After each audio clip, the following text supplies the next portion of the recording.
Bonjour à tous, aujourd'hui on se retrouve pour une petite vidéo du système que j'ai fait pour faire des portes coulissantes, pas chères et faciles à réaliser. Donc c'est des portes coulissantes en bois. On peut voir, j'ai 3 portes sur un meuble qui fait 2 mètres et des poussières sur 90 de haut. Donc en gros j'ai des portes qui font 65. Donc ces 3 portes, il y en a une à l'avant, 2 à l'arrière. C'est des portes qui coulissent simplement comme ça. Voilà. Donc je vais vous présenter ça étape par étape. Je vais démonter les portes et les remonter avec vous proprement. On commence par la structure en gros du meuble et les rails, les contraintes qu'il y a, et ensuite on s'attaque les portes et on remonte les portes proprement ensemble pour discuter de tout ça. Bien sûr, avant de commencer, comme d'habitude, n'hésitez pas à vous abonner, ça récompense mon travail. Donc on a un meuble complet de 2 mètres et des poussières, c'est un sacré bestiau. Donc on a une partie tiroir en haut de 10-15 cm avec le rail, avec tout, on est à 20 cm en gros. Et en dessous, on a une partie ouverte qui va accueillir les portes de 60-65 cm. C'est une structure comme on fait d'habitude. Les côtés, les plateaux, la partie tiroir du haut. Vraiment, il n'y a rien de spécifique. Donc, je ne vous ai pas montré comment j'ai construit tout ça parce qu'il n'y a vraiment rien de nouveau et rien de très intéressant. Là où ça devient intéressant, c'est toute la partie coulissante. Donc, en bas du meuble, on a le plateau habituel.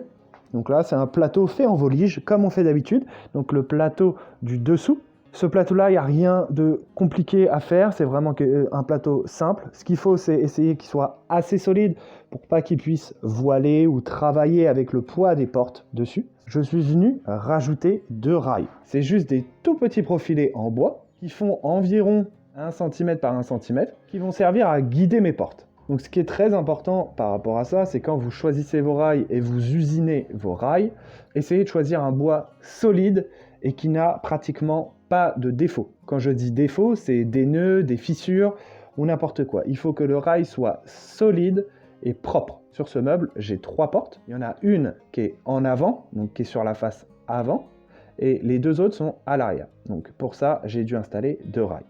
Ces rails sont tout simplement cloués, collés. Rien de compliqué. Par contre, avant d'être installés, ils sont poncés jusqu'à un grain 400. Il faut qu'ils soient le plus lisse possible, le plus poncé possible pour qu'il y ait le moins de défauts et que ça glisse tout seul. Donc ça, c'est pour la partie basse. Et donc pour la partie haute, on a exactement la même chose. On a un rail qui est à l'avant ici. Donc c'est la même chose, c'est du 1 par 1, qui est fixé de la même manière, vraiment sur le bord du meuble. Et à l'arrière, on a un deuxième rail qui est juste ici, qui est installé sur la structure des tiroirs. J'ai rajouté un petit profilé en bois qui va venir durcir la structure et je suis venu mettre mon petit profilé. Ce qui est intéressant déjà de base, c'est de se rendre compte que pour les portes coulissantes, il n'y a pas besoin de 150 000 accessoires.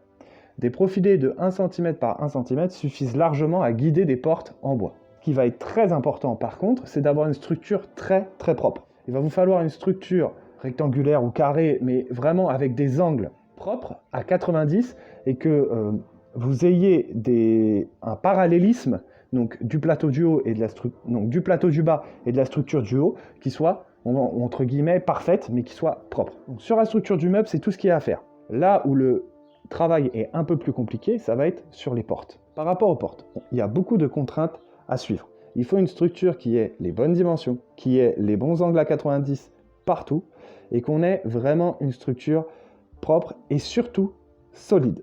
Si vous faites un montage au niveau des angles, il faut qu'il soit très solide. Donc le montage, je vais vous le présenter juste après, parce que ça se passe plus à l'arrière qu'à l'avant. Au niveau de l'avant, moi j'ai fait une porte très simple. Elle est full bois, elle va être traitée full bois, elle n'est pas peinte ni rien. On a une structure angle à 45, donc ça après ça vous déterminez le design que vous voulez. Ici on a le bas, ici on a le haut. La structure, elle est faite comme d'habitude, comme on a pu le voir 150 000 fois sur ma chaîne. Il y a même des vidéos qui sont consacrées juste au montage de portes comme ça, donc n'hésitez pas à aller la voir. Je ne vais pas trop m'attarder sur ce sujet. Donc j'ai fait mon profilé de 4 cm, j'ai retiré 1 cm, 1 cm et demi sur tous les bords pour créer une gorge, pour pouvoir venir mettre un contreplaqué à l'intérieur. Ce contreplaqué, c'est un contreplaqué simple, en 0,5, rien de compliqué. Ce qu'il faut bien penser quand vous faites une structure comme ça, c'est qu'elle soit légère. C'est une porte qui va glisser. Quand vous avez fait votre gorge, vous avez choisi votre contreplaqué, vous avez commencé à assembler. Bien sûr, on met, on va dire, des petites touches de colle. N'hésitez pas à y aller sur la quantité, il faut que ce soit solide. Par contre, il ne faut pas que ça coule partout. Vous faites votre angle propre à l'équerre comme on fait d'habitude. Moi, ma fixation, j'ai fait simple. Je suis venu découper des morceaux de contreplaqué à 90 degrés. Donc c'est juste une équerre qui est coupée, donc qui fait 0,5, qui est vraiment, j'ai vraiment essayé de faire un angle à 90 le plus propre possible. Je suis venu assembler mes deux profilés avec vis colle par-dessus mon équerre en contreplaqué avec de la colle et des clous. Donc c'est un assemblage très simple, par contre qui devient très solide. Et en même temps, c'est pas un assemblage qui va être trop lourd et trop épais. Là, en gros, on n'est même pas à 3 cm, on est en gros à 2,7 cm. Donc la porte est relativement pas épaisse. Notre structure porte est faite et on va devoir venir rajouter nos petits rails pour venir déterminer en gros comment ça va devoir glisser ou pas. Donc moi, j'ai réfléchi, j'ai pris du temps pour trouver mes solutions, pour pouvoir trouver ce qui allait glisser le mieux. Au début, je voulais mettre des roulettes, je voulais mettre... Enfin bref, je suis parti dans un gros délire et en fin de compte, à la fin, je suis revenu sur quelque chose de très simple. Je suis parti sur des rails en bois. C'est du lambris, on est toujours sur du lambris de 1 cm. Pour l'assemblage de ce petit profilé, j'ai fait quelque chose de très simple. J'ai pris du lambris, j'ai découpé en 3 cm et je suis venu rajouter un profilé en bois qui fait 2 cm d'épaisseur par-dessus. Et quand je vais venir assembler ma porte sur mon rail, mon profilé en fin de compte va venir proprement se poser, hop, ici, et il va glisser. Et ma porte va être bloquée grâce à mon rail. C'est vraiment un système hyper simple. Donc par rapport à tout ça, le haut, j'ai fait exactement la même chose. Ce qu'il faut savoir, c'est qu'il faut bien sûr avoir une partie démontable pour pouvoir venir insérer notre porte. Moi, cette partie-là est démontable, elle est posée avec des vis, toute simple.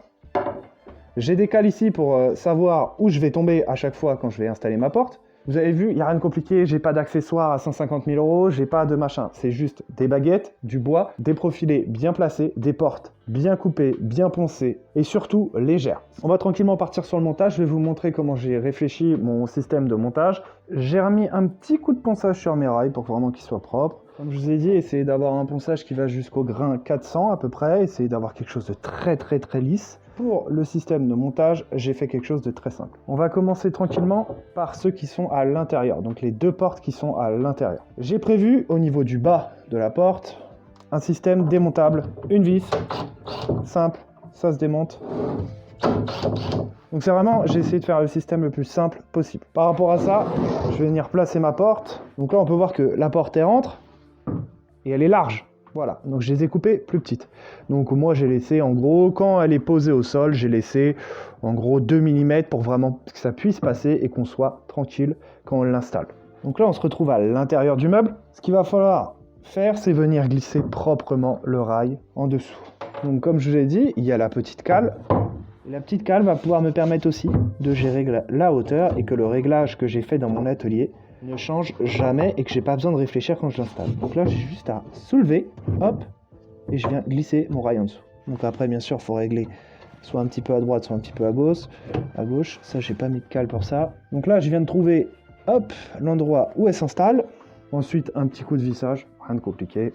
Et bien sûr vous y allez doucement parce que le rail, faut pas qu'il éclate, faut pas qu'il soit trop serré, juste ce qu'il faut pour qu'il tienne. Ensuite on va faire la même chose de l'autre côté. Donc je vais essayer de vous le faire, vous voyez un peu plus. Donc là on peut voir que le rail n'est pas mis dedans. Ma petite cale, hop, je lève ma porte, je glisse mon rail en dessous et je pose, tout simplement. Ensuite on installe la vis et on met un petit coup de visseuse. Vous avez vu, l'installation est très simple. Donc voilà, ma porte est installée. Donc là en haut on peut voir qu'elle est emprisonnée. Donc elle est dans le rail du haut, je ne peux pas la sortir. Et au niveau du bas, elle touche plus le sol. Ce qui va venir glisser, c'est mon petit rail intérieur ici et mon petit rail extérieur ici. Donc qui s'appuie en même temps à l'arrière et sur le petit rail ici. Vraiment tout simple. En sachant que ma porte est légère, ça fait vraiment pas beaucoup de poids pour la longueur de la baguette qu'il y a. Si vous avez bien fait votre installation et que tout est propre, votre porte glisse tout simplement. Et on a quelque chose qui glisse très bien. Donc je vais installer ma deuxième dans le même rail et on se récupère proprement pour celle de devant qui est un petit peu différente. Je vous expliquerai ça après. J'ai installé mes deux portes. Alors quand je vous ai dit que la porte de devant est un petit peu particulière, c'est qu'en fin de compte sur le design du meuble, on a des tiroirs qui sont pas encastrés, donc qui sont comme on dit en façade, donc on a un relief de 2 cm. Ce relief là, si on le met pas sur les portes en dessous, ça risque de faire bizarre. On va avoir des portes qui vont être encastrées en bas et des tiroirs vachement en avant. Donc la contrainte que j'avais aussi, c'était pour que les tiroirs puissent être en façade et avoir cet effet-là de bois qui ressort, j'ai dû réfléchir à un système pour que ma porte soit aussi devant. Et c'est pour ça que je suis parti, tout simplement, sur les baguettes. Parce qu'en fin de compte, si vous avez des tiroirs qui sont encastrés, vraiment une façade lisse, sans relief, vous pouvez totalement donc rajouter un rail à l'arrière, juste de l'épaisseur des portes, d'accord? Et en fin de compte, insérer les portes dedans et faire glisser. Le système qui est là, c'est vraiment pour pouvoir déporter les portes. Quand je vais venir poser ma porte à ras ici, elle est vraiment dans les airs et elle est vraiment en façade. Donc l'installation de la porte, c'est toujours la même chose, hein. J'ai choisi d'avoir un système qui soit toujours le même, pour que ce soit automatique et que je puisse l'intégrer dans d'autres meubles ou n'importe quoi, que ce soit un système simple, facile à monter et qu'il n'y ait pas trop de réflexion pour le montage. Donc on a le même système, on a le bas avec les cales, le haut avec le rail et on vient de l'installer proprement. Donc là c'est pareil, mon rail est vraiment en façade devant, tac, je viens glisser, je fais tomber sur la cale, je prends mon rail, je le fais glisser. On vient poser la cale ici sur notre rail. Tac. Et ensuite, on va tranquillement essayer de trouver le trou de la vis pour retomber le plus propre possible. Voilà. J'ai retrouvé tranquillement mon trou. Je mets un coup de visseuse. Je fais la même chose de l'autre côté. Donc, ce que je vous disais par rapport à la contrainte de la porte est dans les airs en fin de compte. Elle n'est pas posée sur une planche ou quoi que ce soit, elle n'est pas à l'intérieur du meuble, elle est complètement dans les airs. Et le système que j'ai mis à l'arrière de la porte me permet d'avoir cette porte dans les airs et d'avoir une façade qui est lisse. Après, c'est à vous de déterminer. Là, je vais faire les finitions du meuble. Je vous ai montré le système brut comme ça, moi je vais faire les finitions dans mon coin. Quand la porte est installée ou même quand vous avez fini de créer tout l'accessoire et tout le montage, vous pouvez venir faire la finition que vous voulez. Rajouter une baguette ici pour que ça se voie un peu moins. Peut-être rajouter ici une baguette pour venir vraiment que la porte se range dans quelque chose. Voilà, vous pouvez améliorer le système. Quand vous dimensionnez vos portes, pensez bien à venir rajouter une épaisseur. Donc vous prenez votre espace en tout, vous le divisez par 3 et vous rajoutez 2 cm par porte. En gros, c'est ce que j'ai fait. Comme ça, ici, j'ai 2 cm. À l'arrière, ici, j'ai 2 cm en plus. Ça permet qu'il se recouvre et qu'elle soit bien centrée. Donc je ne sais pas si j'ai déjà dit dans une de mes vidéos, pour faire glisser quelque chose plus simplement, plus proprement, il y a plusieurs façons de faire quand vous travaillez avec du bois, que ce soit pour les tiroirs, que ce soit pour des frottements comme ça. Quand vous voulez avoir un bon glissement et améliorer le glissement, moi j'utilise du savon. Brique de savon toute simple, donc vous pouvez utiliser ça, il y a des gens qui utilisent aussi de la cire de bougie, ou voilà. Moi j'utilise du savon, c'est ce que je trouve qui est le plus efficace, après chacun ses goûts. Mais voilà, on va faire un test, on va se marrer un petit peu, on va faire un petit test pour voir si le savon va vraiment améliorer la glissade. Donc on va tester l'efficacité du savon ensemble. Donc actuellement, on va mettre à peu près la même force, hein. Bon, vous pouvez pas tellement voir si je mets une vraie force, enfin bref, voilà, c'est juste un test comme ça à la volée. Donc en gros, avec une main, si j'arrive en gros à l'envoyer au bout là-haut, voilà. Donc là, elle s'arrête en gros aux 3/4. On va en refaire un. Je mets à peu près, de toute façon, je mets juste un petit coup de main comme ça. Voilà. Donc en gros, elle s'arrête aux 3/4 là-haut. Donc, je vais balancer du savon sur le rail, tout simplement, et on va voir la différence. Vous venez frotter proprement. Donc vous le mettez à tous les endroits, en gros, où il y a du frottement. Donc là, je vais en mettre sur le dessus du rail, je vais en mettre à l'intérieur ici. Donc moi, je fais ça aussi pour mes tiroirs. Quand j'ai besoin que ça glisse un petit peu mieux, vous mettez un petit coup de savon. Ça mange pas de pain. Donc là, j'en mets un petit peu au-dessus aussi. Donc j'ai rajouté mon savon partout. Je vais faire glisser ma porte proprement. Hop, un petit peu partout pour que le savon se mette en place. Tac. Moi déjà je le sens déjà à la main que ça glisse beaucoup mieux. Voilà. Donc là ça glisse très très bien. Et là je vais mettre le même coup de main. Voilà. C'est simple, je suis allé au bout là-haut. Donc voilà, vous ajoutez du savon pour que ça glisse, c'est très très efficace. Voilà, donc elle va jusqu'au bout là-haut. Donc voilà, c'était juste pour le kiff. Je sais même pas si je vais le mettre dans la vidéo. Si je le mets, c'est que ça aura un rendu intéressant. Bon voilà, en gros, voilà, c'était juste pour vous présenter ça. Je vais même pas vous présenter à la fin du meuble, traiter tout ça comme d'habitude. C'était juste pour vous présenter le système des portes coulissantes. C'est un système très simple que je trouve sympa. Voilà, je voulais vous le présenter. Si à un moment ou à un autre, j'ai un meuble peut-être un peu plus petit, avec des portes coulissantes, je vous le montrerai et on le fera ensemble. Là, il était assez grand, c'est un peu compliqué de filmer sur des projets aussi grands. En tout cas, j'espère que la vidéo vous aura plu. Comme d'habitude, n'hésitez pas à vous abonner et on se retrouve la semaine prochaine pour un nouveau projet.